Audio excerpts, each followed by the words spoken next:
guys, this is Nikki Stringfield, and you're listening to That Metal Interview Podcast.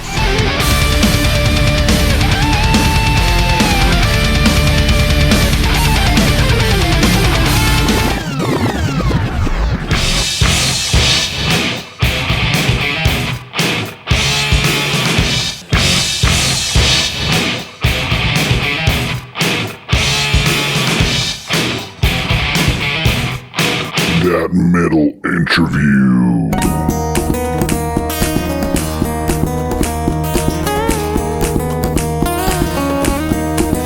Still I count the days and nights since I survived. Welcome back. Hey. Your friend James, all the way from the state of Texas in the US of A, on the third planet from the sun, going in circles somewhere in the Milky Way. And you just heard When Daylight Dies by Heaven Below, a band that Nikki Stringfield plays in. And yes, that is our guest for this episode of That Metal Interview Podcast. We have Nikki Stringfield, the great guitar player also for the Iron Maidens. As everybody knows, one of the only all-female Iron Maiden tribute bands in the world.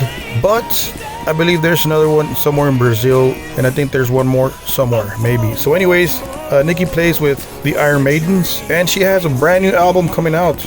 It's coming out September 29th, so if you listen to this after that date, that means you have access to it, full access. You can download it, stream it, and of course, you should purchase it. Find Nikki Stringfield on socials. I believe it's NIKKI-Stringfield.com, but she'll tell us the link during the conversation, and I will include it down below here on the episode so you guys can check it out and purchase her records and all that stuff, right? Merchandise and stuff. So, new record that she has by the title of Apocrypha. Isn't that a cool title? Apocrypha. Apocrypha. So anyways, let's check out a brand new song from Nikki Stringfield's brand new album, solo album that is. The song is called When the Demons Lie. Check it out. We'll be right back.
Is that rockish or what? Isn't that rock in your face all the way? And in case you didn't know, her husband, Patrick Kennison, also plays in this band, in her solo project, and I believe he is also a part of Heaven Below. And some more info for you guys. This is rock history classes here for you guys. Patrick Kennison is also the guitar player for Lita Ford, the legendary former Runaways rock and roll legend Lita Ford. So anyways, Patrick plays with his wife Nikki Stringfield in her solo project on this record, Apocrypha. So anyways, let's go into the interview with the guitar great Iron Maidens guitarist Davina Murray, her title in the Iron Maidens, and Nikki Stringfield. Here she is. Enjoy. First question I have for you is, where are you on the planet Earth? Oh, right now on the planet Earth, I am in beautiful Redondo Beach, California. That's Nice. where I live. Oh wow, cool. How's Yeah, it's nice to have a break at home. right? A break from touring and jamming and your schedule, right? Yeah. How's the weather up there? It's beautiful. It's like 70, I think 70 degrees, sunny. It's been so nice here lately. I'm in Texas. I'm in a horrible heat down here. Ooh, where at? I'm from Texas. Where at? I'm from Eagle Pass, close to San Antonio. Oh, yeah. I know exactly where that is. I'm from Red Oak, which is like 45 minutes south of Dallas. Really? Wow. Yeah. Well, small world. Very cool. Yeah. I've been hearing about all the crazy weather y'all have been having. It's horrible, right? Yeah. Real bad. So let's speak. I'm sorry to cut you off. Oh, no, go ahead. Let's speak of your new album coming out, Apocrypha. Are you excited for this album? Oh my gosh, it actually comes out on Friday the 29th. So Right. it's what, four more days. Wow. I'm so excited. We've been working on this album for years now, and I was hoping to have it out last year, but our touring schedules were just so crazy busy. So I just had to pick a date, stuck to it, and making it all happen. So ecstatic for it to finally be out. Before we get into the music, what's behind the title? That's a very interesting title there, Apocrypha. Mm-hmm. What does that mean?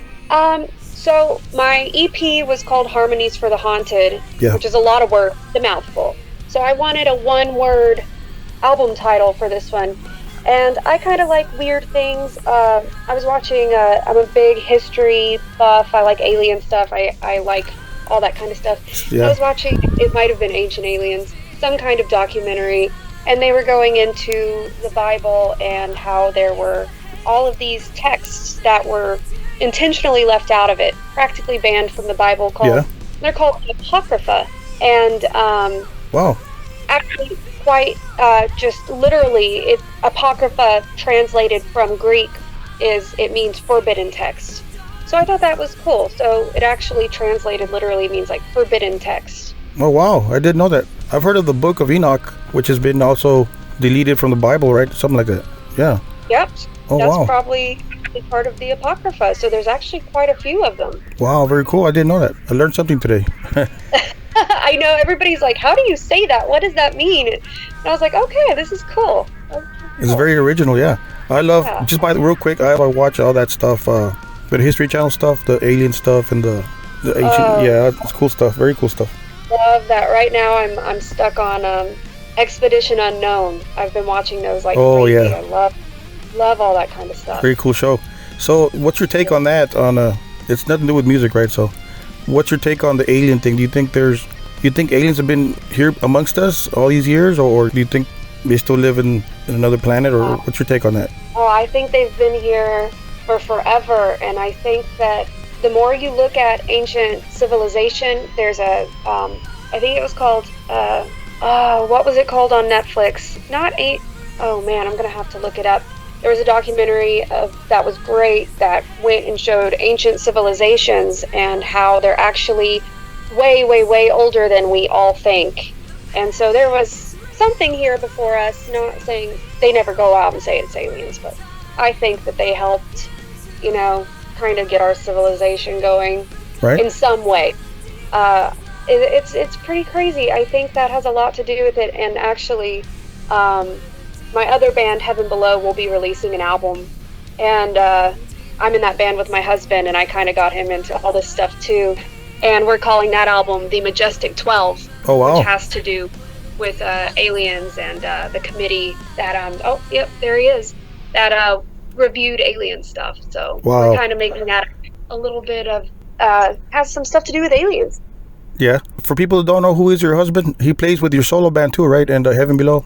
Yeah, his name is Patrick Kinnison. He played guitar in the Union Underground. That's and right. He plays guitar for Lita Ford as well. Oh, he played with Union Underground. Aren't they from San Antonio? Oh, yeah. He's from San Antonio. Wow. Small world right there. Yeah. It really is. It really is. Wow. So is he also in your solo band or? Yep. He's actually flying home right now, and we're gonna go to rehearsal later on today for the shows. He's playing guitar and doing all the backing vocals. Yeah, that was one of my questions. Who else is in the band? Who's your live band besides your husband? So we have Shad Wilhelm on drums, and he also plays in Heaven Below. He played the drums on the album as well. And we have Jesse Davidson playing on bass, and he's in a band called Rider Waite. So that's it. It's the four of us. So we got the two guitars, me on vocals, and drums and bass. You got this release party at Saint Rock, right? Is that the right name of the place? On September 28th, one day before your album release. Are you guys already rehearsing for that, or you haven't started yet? Oh gosh, yeah. We because Patrick's been on the road for the last 2 weeks. We've gotten 2 rehearsals in earlier this month because we're playing. How many songs are we doing? Is it 13 songs? I think. So we split them into 2 groups, and tonight we're going to be drilling the whole set, and this will be the last one before the show. Wow, must be exciting, huh? To listen to your songs at a loud volume in a room. Was that exciting the first time? Yeah, I didn't get to do anything with my EP. I never got to play any of those songs, so it's pretty crazy to hear how they come to life. In a live setting. It's so fulfilling. It's no words can describe it. How many songs from the EP are you including live? Let's see. We're doing. I think it's 3 or 4. We're doing 10 songs off the new album, so almost the entire album. The whole thing, almost. And then, almost the whole thing, and then so it's 3 songs off the EP. Nice. As far as Apocrypha, was this written by yourself? Did you do all the work, or was this written old school like the Beatles, in a room, or how was this written?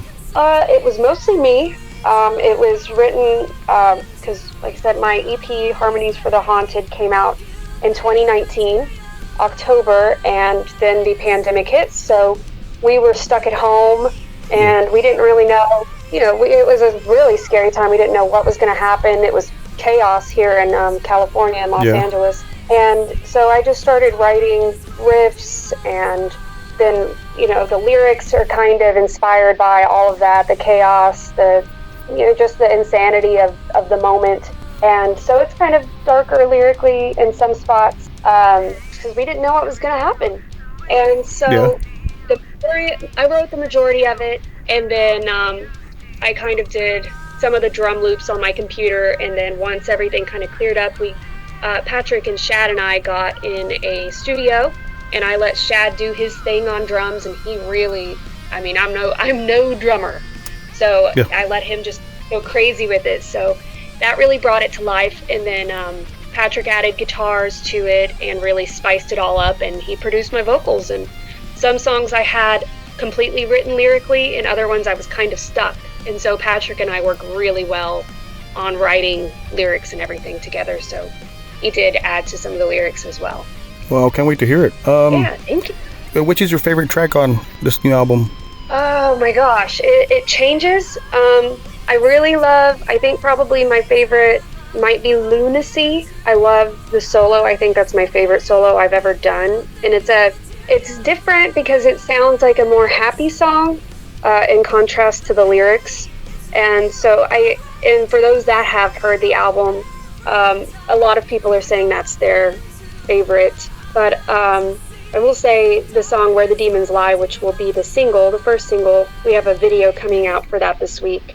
We thought that was going to be the weakest link, and then that ended up being, I think, one of the best songs on the album. and we covered Seal's "Kiss from a Rose" and rocked it up. So I'm really partial to that one because I've been wanting to cover that song for forever. Are you 100% satisfied with the recording out looking back, right? Or is there something you would change if you had a chance? Oh, that's a great question. I don't know if I'll ever be 100% satisfied with anything I do, because there'll always be something that I think, I could have sang that better. We could have done this better. I always think there's room for improvement. And I think Patrick says, you can get something to like 98%, and as long as you get it there, because we'll never be 100% satisfied when it comes to our art and music. But I am very happy with it.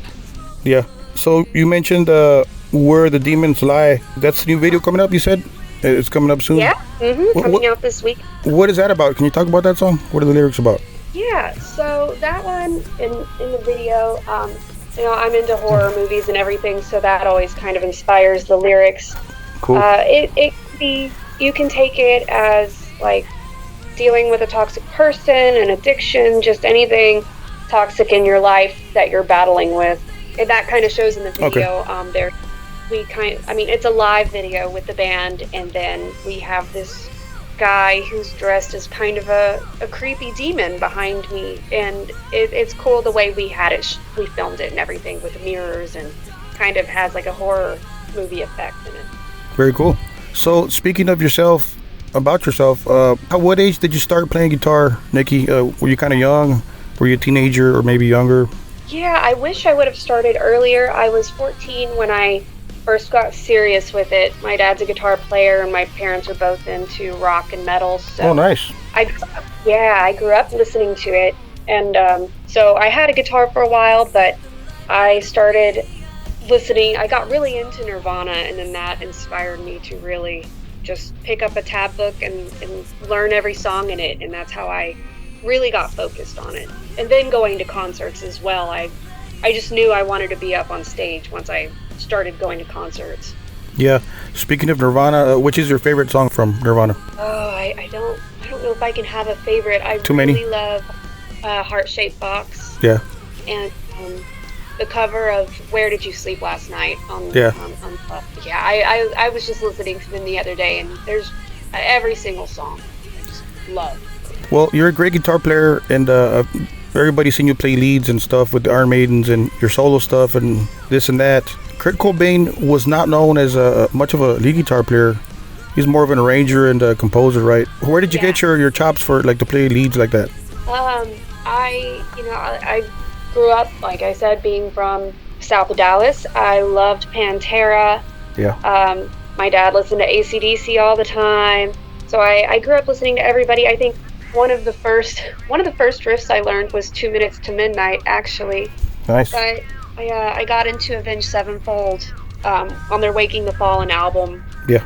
And I just loved it. And then when City of Evil came out and I picked up the CD and I listened to it in the car with my headphones, I was like, oh my God, it's a new band, shredding and doing solos. So that I was like, God, so it's kind of back, and I can do that too now. And it's that there's guys out there, young guys out there doing it. So just Sinister Gates really inspired me to pick it up and want to play lead and shred and everything. So what do you practice, or do you still practice, or are you at a point where you just concentrate on your songs and the Maiden songs and this and that? Or do you practice new stuff or exercises, or what do you do? Oh, yeah, absolutely. Right. Right now I've just been drilling my songs for this show, and because, we hadn't played them since we recorded them in the studio, which was a while ago, so it was kind of going back and relearning my own solos and picking out what harmonies Patrick and I are going to play. But, if I don't sit and play, pretty consistently, I feel like I just, I'm not as good. Even though playing with the Maidens, it's a certain, Dave Murray has a certain style that wasn't exactly what I always like to play. I like more like sweep picking, and he's a very legato player, and I'm more of a picking person. Yeah. So I feel like if I don't keep consistent with that, I just kind of, you kind of start losing it a little bit. Yeah. So definitely definitely practice. Understood. Yeah, I play some guitar here myself, local stuff, so I understand all that. Yeah, dropping the ball and stop, Yeah.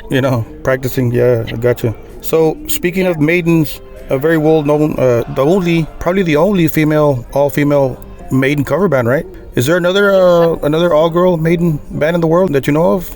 I think so. I think there's one in Brazil, but I don't know how long they've been around. So, but I Okay. don't know if we're the only one anymore. But Yeah. this band's been around since 2001, I think. About 22 Pretty years. crazy. Yeah. Pretty crazy. Yeah, but you've been there since what, 12, give or take? Since 2012. So, God, 11 years now. Wow. Time is flying. One weird question. Of course, we're all Maiden fans, and you guys are awesome. Do you get tired of playing covers? Luckily, like I said, I love Maiden, and we get to change up the set list quite a bit, so it keeps it fun, it keeps it interesting.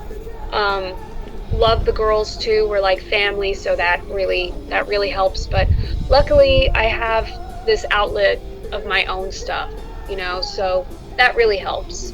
And I probably couldn't do my music if I wasn't doing the Maidens gig, so they kind of right now are going hand in hand with each other. And I also do acoustic stuff too, and I do a bunch of acoustic cover gigs and Yeah, I saw play that. some original too. So With- it's fun. I do a wide variety, so it keeps it. Interesting, yeah. So which is your favorite Murray solo to play? Probably Power Slave, because I get two of those solos in that song, and I just really love that one. With the Egyptian feel and everything. Yeah. Do you guys cover the Blaze era, or I've never seen you guys live? Just a couple of videos on YouTube, We do. Yeah, we do. We do a couple of Blaze ones. Which ones do we do? Blanking on the name right now. Oh my gosh. It's okay. The Klansman. Yeah. We Okay, do the yeah. Klansman. I think we do another one too. Can't remember at the moment. That's cool. It's cool. It's just a question. Yeah. Yeah. So you guys are about to hit the road here, right, soon? We've had a nice little break. We do Las Vegas, not this weekend, but next. And then we'll do Northern California and Reno. And then I think after that, I think we do the East Coast. We do a lot of Florida, some Georgia, and then we'll be doing some Texas and Mexico City. Oh, really? Where in Texas? Is any San Antonio close by? Man, I wish. I don't think we're doing San Antonio. We're doing Dallas, Wichita Falls, and Houston in December. Wow. Yeah, I don't think San Antonio this time, so I think we're hoping for early next year. Are all the members in different cities spread across the U.S., or where are you guys located? We're all based around Los Angeles. Okay. So yeah, we're all pretty close to each other. So you're close enough, for rehearsal? You guys plan rehearsals and all that? We don't rehearse too often because we play pretty consistently. Honestly, we'll run whenever we do new songs, we'll run them a few times at soundcheck. We actually just did a little. We all got together yesterday and just did a new little photo shoot. So yeah, it's luckily we're all close enough to do that. Yeah. Who makes the set lists? Is it one person? Is there a leader there, or does everybody pitch in ideas and? Yeah, our drummer Linda McDonald always does the set lists, and I think she has every set list we've ever done, so that she can make sure that every time we play a city, we do a different set. It must be fun, huh? So many albums, so many hits. Oh, Wow, must be a nightmare there. I don't know how she does it. To make sure the set flows well and everything, and we have the Eddie monsters come up on stage too. So Yeah, I saw that. Very cool. yeah. Nice. Do you get tired of traveling? I mean, the management gives you the tour dates and all that, and fly here, fly there. Do you ever get tired of that stuff, or? It's been a pretty crazy busy year. We've done 2 weeks in Australia. We did 6 weeks in Europe opening for Accept. We did Canada. We'll be doing Mexico. And then we did one festival in Austria. We flew all the way to Austria for one festival. Really? It's been a really busy year with a lot of pretty intense travel. So it starts to wear on you a little bit, just because it is pretty tiring. It's the plane ride, and then it's all this van. We ride in a van constantly. It's not much time for rest. But I absolutely love doing it, and I couldn't imagine doing anything else. But we have been in a little break at home, right? So not having to get on a plane for about a month has been wonderful. But then you start kind of getting a little stir crazy at home because you don't know what to do right. at home. So I love it, and I really live for touring. So we all watch the news and read the headlines and this and that about touring costs going up. How has that affected the Maidens or any project for that matter? Oh, it's hard. It's pretty crazy, especially since the pandemic. I think a lot of places sold off their rental vans, and it's insane how much it costs to rent a van for one day. Wow. And sometimes we have to say no because it's just we're not getting paid enough to even cover the travel expenses. Yeah. We want to play everywhere, and a lot of people get upset because we don't come to their town or we don't come to their part of the world, and we can't do it if we can't afford it. So it's gotten really hard, especially now that I'm doing my own stuff and I'm having to pay my own way for my own shows and make sure everything is taken care of. Yeah, it's made it really difficult. The price of gas out here, I just got gas yesterday in Orange County, and it was $6.15 a gallon. Wow. It's crazy. It's like I was like, wait, what? When did this go up to $6? $6, wow. So, yeah, it's crazy. So I mean, hopefully it keeps staying. Hopefully it doesn't go up too much more with the prices of flights and rentals and everything, so we can keep on doing this. Right, make it affordable and profitable. Right. Yeah. Right. How many guitars do you carry on the road with Maidens, Nikki, or is just one guitar? Or I bring two. One, my main one, and then I bring a backup for in case somebody breaks a string. So just two. How about for your crazy. Yeah, how about for your solo show or shows? What's the difference there? Do you use more guitars or maybe an acoustic, or what do you add on there? Yeah, because for this show, my solo stuff is either in standard tuning or drop C, so pretty big difference. So I'll be having two different guitars. For this one, I get to break out a guitar that I never get to play on the road because it's a one of a kind. So I'm excited to break that one out and have it as my drop C guitar. Very cool tuning. Yeah. Yeah. Here's an off-the-wall question I ask my guests. If you could time travel, where would you travel to, whether it's a past or future, and which year would you go to? I would probably go to ancient Egypt during the reign of, I don't know if it would be Cleopatra or King Tut. Wow. Yeah, I love Egyptian stuff, and that was actually kind of what inspired Apocrypha too. I wanted an Egyptian type theme for the album art. So yeah, I love Egyptian history and everything. I've always had like a strong passion for that. So I would love to go back and see it, when it was in all of its glory, the pyramids and everything. Right. It'd be interesting to check that out. Yeah. That's a cool answer. So what's next for you, Nikki? What's on your agenda here? What's coming up here? Do you have more rehearsals, or what's going on? Yep, here in a few hours, I'm picking Patrick up, and we're going straight to rehearsal. And the next few days we'll just be getting ready for this show. Gonna knock this show out. Then it's kind of back to the Maidens and really just trying to push this release. I've got 2 solo shows with my band in Arizona, opening for the Burning Witches in December. And I just got asked to open for John 5 in Las Vegas in January. I saw that. Yeah, nice. So, yeah, super, super stoked for that. I hope more solo shows. We're going to try to do as many of those as we can in between our other touring. And then we're going to start really working on this new Heaven Below album to get it finished. Yeah, that was one of my questions I didn't get to. Heaven Below, what's an update on that? But there you go. Very cool. Something coming soon. Yeah. A lot of it's already done. It's been me holding it up because I've barely been home and just got to get my guitars recorded. I think Shad's already got most of the drums done, and yeah, so Majestic 12, it'll be arriving hopefully early next year. Nice. Where can people pre-order your solo album, Nikki? Where can we find you? If you Google, I will probably pop up for you. Okay. It should be on Nikki-Stringfield.com. I've got a ton of merch up. I've got CD. I have splatter vinyl for Harmonies for the Haunted. I'll have picture disc and gatefold coming up for Apocrypha. Got shirts. Got a ton of stuff up there for you guys. Very cool.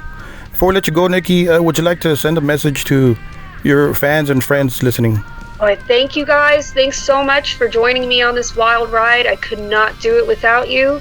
And I'm just so stoked to see where this goes and see you all on the road. Very cool. Thank you for your time, Nikki. Appreciate it. Much appreciated. Very cool person. Very cool chat. And maybe we'll see you in Texas soon. I really hope so. I'm ready to be back in my home state. Very cool. Keep on rocking and keep bringing the good music. Nikki, thank you. Hell yeah. Thank you, James. A mighty interesting conversation there with the talent of Nikki Stringfield. So pick up Apocrypha. Check her out on the road. Support her on her socials and check out her website. The link should be at the bottom of this episode, and if it's not, remind me. Write to us at That Metal Interview Podcast. Look us up on socials, or just look us up on Gmail, thatmetalinterview@gmail.com. So anyways, thank you for subscribing, thank you for liking us, thank you for following us, thank you for downloading, blah blah blah. Thank you for listening to That Metal Interview and sharing it to the rest of the world. And don't forget, this is the fastest rising rock metal podcast on the whole globe, on the third planet from the sun. Anyways, on behalf of your friend James, don't forget to keep it metal.